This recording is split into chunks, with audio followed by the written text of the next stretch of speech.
छत्तीसगढ़ के कांग्रेस अध्यक्ष दीपक बैज के घर गुपचुप घुसने वाले व्यक्ति की पहचान हो गई है। ये नेता बीजेपी युवा मोर्चा का नेता निकला। इसके बाद कांग्रेस नेताओं ने बीजेपी पर उनके नेता की जासूसी करने और सुरक्षा में चूक का बड़ा मामला बना दिया। वैसे कुछ दिनों पहले कांग्रेस नेता टीएस सिंहदेव के घर चोर घुसा और मूर्ति चोरी कर ले गया। तो मध्य प्रदेश में भी पीसीसी चीफ जीतू पटवारी के इंदौर वाले घर पर 2-3 चोरों ने दबिश दी थी। क्यों निशाने पर हैं कांग्रेस के ये सब नेता, देखिए हमारी इस रिपोर्ट में।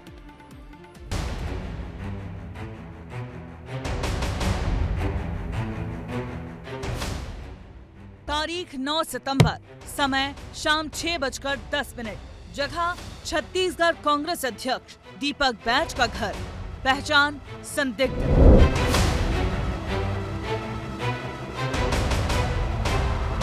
दीपक बैज के घर में घुसते इस शख्स को जरा गौर से देखिएगा। पहले ये दरवाजा खोलकर अंदर दाखिल होता है, फिर पैनी नजर से ठहर कर इधर उधर देखता है। अभी हम इसे एक संदिग्ध ही मानकर चलेंगे, जो 2 कदम आगे चलकर फिर दबे पांव पीछे लौटने लगता है। इस 10 सेकंड के सीसीटीवी वीडियो ने छत्तीसगढ़ की सियासत का पारा हाई कर दिया है। Z+ सिक्योरिटी वाले नेता के घर अंधेरा होने से पहले आखिर कोई संदिग्ध कैसे अंदर घुस गया? सवाल तो ये है, क्या ये कोई चोर है या कोई संगीन अपराधी जो कांग्रेस अध्यक्ष के घर रैकी कर रहा था? जब तक संदिग्ध की पहचान हो पाती, उससे पहले दीपक बैज का बयान सामने आ गया और गंभीर आरोप लगा दिए कि मेरे घर में सिर्फ पहली बार नहीं, दूसरी बार ये घटना घटी है। आखिर रेकी क्यों, जासूसी क्यों? कौन ऐसे अनजान व्यक्ति घर में घुसता है, वीडियो बनाता है और पूरे घर की कहाँ दरवाजा है, क्या है, सब चीज रेकी करके चला जाता है।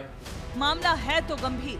आखिर कौन कांग्रेस अध्यक्ष दीपक बैज के घर इस तरह दबे पांव घुसने की हिम्मत रखता है? बेधड़क घर में दाखिल हो रहा है। जैसे ही इसकी परतें खुलना शुरू हुई, सब हैरान रह गए।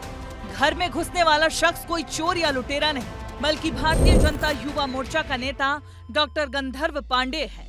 यानी कांग्रेस के अंगना में भारतीय जनता युवा मोर्चा का एक नेता घुसा है, तो ऐसे में हंगामा होना तो लाजमी है। सवाल ये है कि आखिर भारतीय जनता युवा मोर्चा के नेता को बैज के घर घुसने की आखिर जरूरत क्या आन पड़ी थी? मैं वहां पर एक जागरूकता के लिए कांग्रेस के दुष्प्रचार अभियान के खिलाफ एक व्यक्तिगत वीडियो बनाने गया था वहां पर। मतलब साफ है, ना तो ये पार्टी की रणनीति थी, ना ही बैज की रेकी करने की कोशिश। नेताजी तो अपने सीनियर नेताओं के खिलाफ कांग्रेस के दुष्प्रचार को उजागर करने, पर्सनल वीडियो बनाने के लिए बैज के घर घुसे थे, लेकिन धरे गए तो उल्टा दीपक बैज को ही सरकारी बंगले में रहने के खिलाफ सवाल खड़े करने लगे। ना वो जनप्रतिनिधि हैं, ना वो सांसद हैं, ना वो विधायक हैं।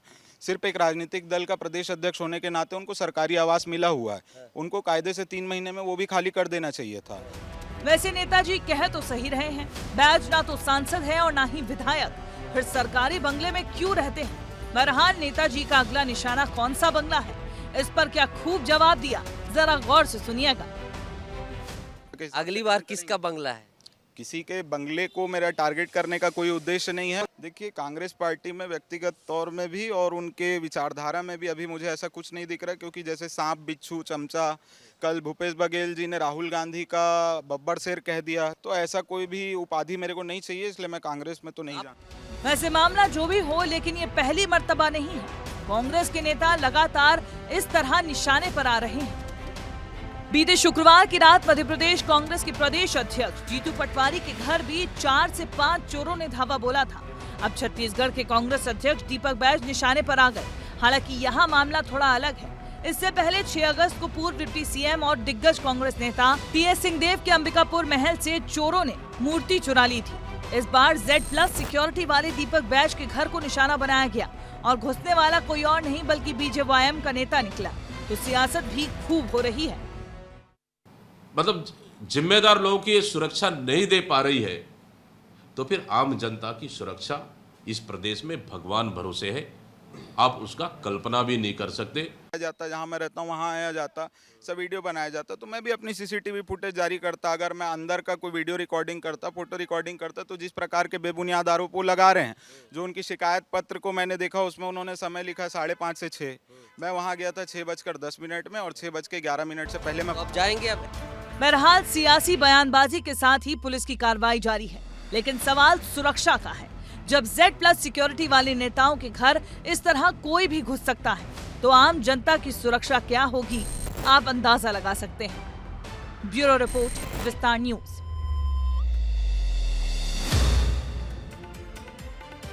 कांग्रेस के प्रदेश अध्यक्ष दीपक बैज को Z+ सुरक्षा मिली है, तो TS सिंहदेव और जीतू पटवारी को भी पुलिस की सुरक्षा उपलब्ध है।